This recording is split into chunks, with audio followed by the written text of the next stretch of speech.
Paz e graça. Deus te abençoe com saúde, provisão e proteção. Eu tenho uma palavra poderosa da parte de Deus para fortalecer a sua fé. Eu quero conversar contigo um pouco sobre a provisão extraordinária de Deus. Quanto mais o tempo passa, mais eu fico surpreendido com a maneira que Deus trabalha. E eu quero utilizar neste momento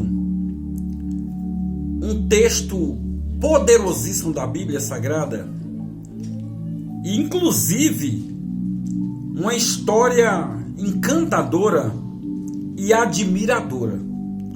Está no capítulo 17 do primeiro livro dos Reis,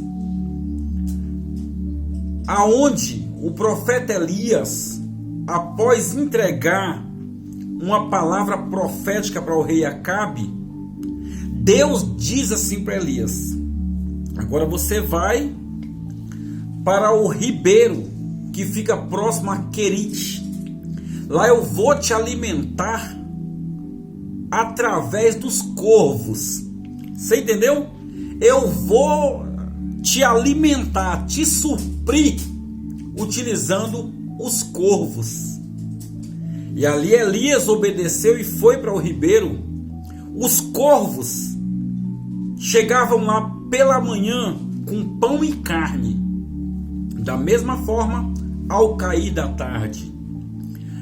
Muitas vezes eu me perguntei por que os corvos.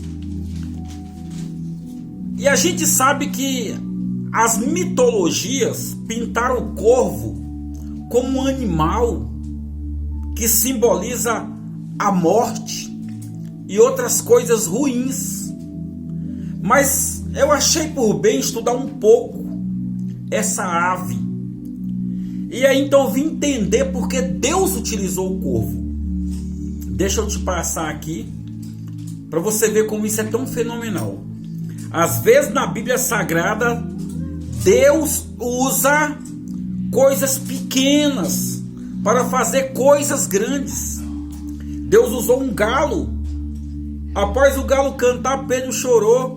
Deus usou um grande peixe para tratar com Jonas dentro do ventre desse peixe por causa de sua desobediência. Tem um exemplo da formiga como animal trabalhador. Os gafanhotos também, lá em Provérbios, eles também conseguem desenvolver a sua marcha de uma forma bem organizada. O leão, a águia. E agora vamos ver sobre o corvo. O corvo. Estudos mostram que o corvo é um animal muito inteligente. Inclusive já estudaram o golfinho, o gorila e o corvo. O corvo não perde a inteligência para esses dois animais que são considerados os mais inteligentes. Deus utiliza agora um animal inteligentíssimo para servir de garçom para Elias. E é interessante que corvo é um animal de rapina. Ele gosta de carne. Só que o corvo não comia a carne que Deus mandava levar para Elias. Ele era um ser obediente. O corvo também, você sabia que o corvo é um animal brincalhão? Estudos mostram que quando ele acha nesses piqueniques aí, perdido nessas florestas, algum lugar, algum brinquedo, alguma coisa, ele brinca. E se tem dois brinquedos idênticos, ele levanta com os seus pezinhos, patinhas, ou com o bico, chamando o outro para eles brincarem. Então Deus mandou um animal que iria divertir Elias, porque ele estava ali solitário naquele local. Estudos também comprovam que o corvo aprende a falar até melhor do que o papagaio. Os corvos domesticados. Agora pensa quando o corvo chegava com pão e carne, ele ia dizer obrigado, e o corvo obrigado. Quando o corvo ia embora, ele ia dizer vai com Deus, ele vai com Deus.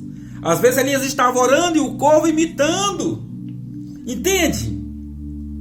Observe também que os corvos, eles também eles sabem simular que estão mortos. Às vezes eles chegam lá perto do seu alimento, se tiver pouco, eles simulam mortos, para que quando chegar os outros corvos, pensar que tem predador ali e ir embora. Os estudiosos dizem que eles conseguem até esconder o alimento do outro corvo.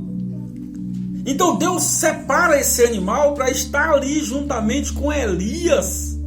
Pensa só, o corvo ali brincando, Elias jogando as coisinhas, ele brincando com Elias brincando com ele, Elias conversando com este animal que Deus separou para não deixar o profeta sozinho e dando lição também para o profeta.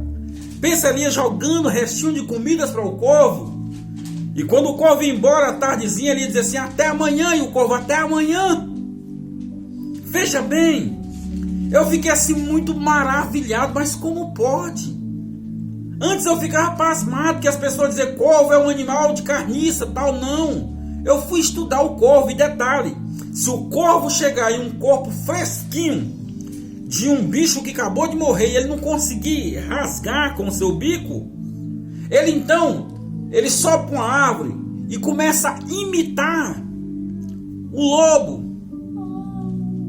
Ele imita outros animais, aí o animal vem para ver o que é. Chega lá, viu aquele animal morto, ele rasga e come, se satisfaz, vai embora. O corvo, como o estômago dele é pequenininho, ele vai lá agora e vai comer também. Que bicho inteligente e incrível. Ele chama a atenção de outro animal só para fazer a parte do açougueiro para ele. Então, observe, nada está na Bíblia Sagrada por acaso. Tem um propósito, tem um objetivo. Então Deus colocou Elias ali. Interessante que quando Deus disse assim: vai para Querite, para o ribeiro, que lá eu vou te alimentar pelos corvos. A palavra Querite significa cortar e colocar na medida certa. Aquele tempo que Elias ficou lá até o ribeiro secar, porque Elias foi de fase em fase. Primeiro Deus manda ele para Querite, depois manda para Serepta, depois manda se apresentar a Acabe. Quando você estuda esses textos aí com coração, com pesquisa, você vai entender que ali Deus estava trabalhando, tratando, e Elias precisava subir de fase em fase. E naquele momento, a pedagogia de Deus era utilizar o corvo para ensinar Elias, para tratar com Elias. Aí eu te pergunto, o que Deus está usando ultimamente para te ensinar? Para tratar com você, para te modelar, para te colocar da medida certa, do jeito que Ele quer. Porque às vezes nós queremos que as coisas sejam do nosso jeito, no nosso formato, com a nossa metodologia. Mas a Bíblia diz que os pensamentos de Deus não são os nossos pensamentos. Os caminhos de Deus não são os nossos caminhos. Porque mais alto que os nossos pensamentos e mais profundo que os nossos caminhos são os do Senhor nosso Deus. Então, não despreze as pequenas coisas, como diz na Bíblia Sagrada. Deus usou coisas pequenas para ensinar grandes lições aos seus servos, aos profetas, aos apóstolos.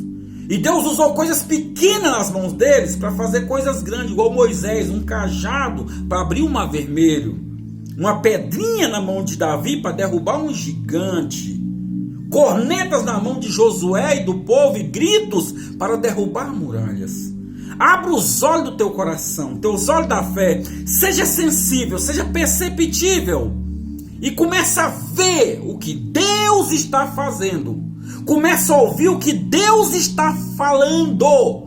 Começa a ser sensível à ação de Deus. Porque Deus está agindo. Deus está falando. E Deus está trabalhando. Amém? Que Deus fale contigo. Que essa mensagem possa ser uma mensagem profética em sua vida, em seu coração. A provisão extraordinária de Deus.